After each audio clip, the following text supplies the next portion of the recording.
तो दोस्तों, आप सबका एक बार फिर स्वागत है हमारी इस नई वीडियो में। आज हम आपको बताएंगे कि क्या है भगवान बुद्ध से जुड़ी एक हाथी की कहानी। तो वीडियो को पूरा समझने के लिए वीडियो के अंत तक ज़रूर बने रहिए।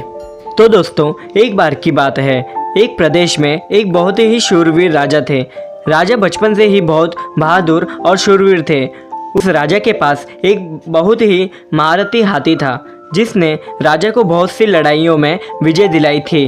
वो हाथी बहुत ही होशियार, बलशाली, युद्ध में पारंगत हाथी था। उसने राजा के बहुत सी जंग को जीतने में मदद की थी और वो हाथी इतना समझदार, इतना ताकतवर और अपने महाराज के लिए मुश्किल से मुश्किल परिस्थितियों का भी सामना कर लेता था। इस कारण वो राजा का बहुत ही प्रिय और शाही हाथी था।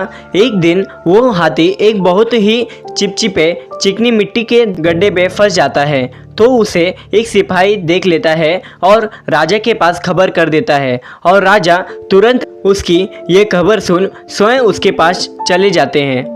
हाथी ने बहुत ही प्रयत्न किया गड्ढे से बाहर आने का, पर वो नाकाम रहा। राजा ने बहुत ही सिपाहियों को बुलाया और कुछ भी कर वो हाथी को गड्ढे से बाहर निकालने के लिए बोले। सभी सिपाही ने बहुत ही कोशिश की उसे गड्ढे से बाहर निकालने की, परंतु वो लोग भी असफल रहे। हाथी को इतना परेशान देख राजा बहुत ही दुखी हो गए। तभी किसी मंत्री ने राजा से कहा, हे महाराज, अगर आपकी इजाज़त हो तो मैं कुछ कहना चाहता हूँ।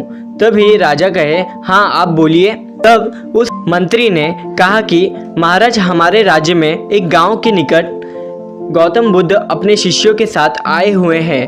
अगर आपकी आज्ञा हो तो हमें गौतम बुद्ध को बुलाना चाहिए। राजा ने तुरंत गौतम बुद्ध को उनके समक्ष लाने का आदेश दिया। वो मंत्री कुछ सिपाहियों के साथ गौतम बुद्ध के पास जाता है और उन्हें सब बात जाके बता देता है और उन्हें अपने साथ राजा के पास ले आता है। जैसा कि उस मंत्री ने हाथी के बारे में बुद्ध को सब बता दिया था, तो बुद्ध ने आते ही महाराज से कहा, आप अपने सिपाहियों को जंग के नगारे बजाने का आदेश दीजिए और हाथी के सामने जोर जोर से नगारों की आवाज़ तेज कीजिए।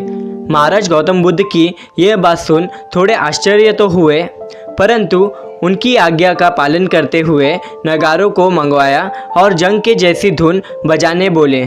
हाथी जंग की ध्वनि सुनकर अचानक बहुत ही जोरों से वो उस कीचड़ के गड्ढे से बाहर आ जाता है। तब सब आश्चर्य में आ जाते हैं कि जिस हाथी को निकालने के लिए इतना बल, इतना सब कुछ किया गया, वो केवल एक नगारे की ध्वनि से बाहर आ गया। महाराज बहुत खुश हुए और गौतम बुद्ध के पास आकर कहा, हे महात्मा बुद्ध, यह आपने कैसे किया? जहां हमने अपनी पूरी शक्ति लगाती थी और असफल हुए थे, आपने केवल नगारे की आवाज़ से हाथी को बाहर कैसे निकाला? तब गौतम बुद्ध कहते हैं, महाराज मैंने कुछ किया ही नहीं। जैसे कि मंत्री ने बताया था कि हाथी इतना गुणवान, शक्तिशाली है, मैंने तो बस उसे जंग का एहसास कराया, जिससे वो अपने पूरी शक्ति लगा के गड्ढे से बाहर निकल गया। ऐसा ही मनुष्य के जीवन में होता है, वो भी बहुत बलशाली, गुणवान और हर सफलता पाने की ताकत रखता है। बस उसे उस समय में एक कोई ऐसी बात याद दिलाए जो उसे उस लक्ष्य की अहमियत दिखाए, तो वो मनुष्य अपने जीवन का हर लक्ष्य प्राप्त कर सकता है। तो दोस्तों, अगर इस कहानी से आपको कुछ भी सीखने मिला हो तो हमें कमेंट कर ज़रूर बताएं और हमारे चैनल को सब्सक्राइब कर अपने दोस्तों, रिश्तेदारों में ये वीडियो को ज़रूर शेयर कीजिए। धन्यवाद।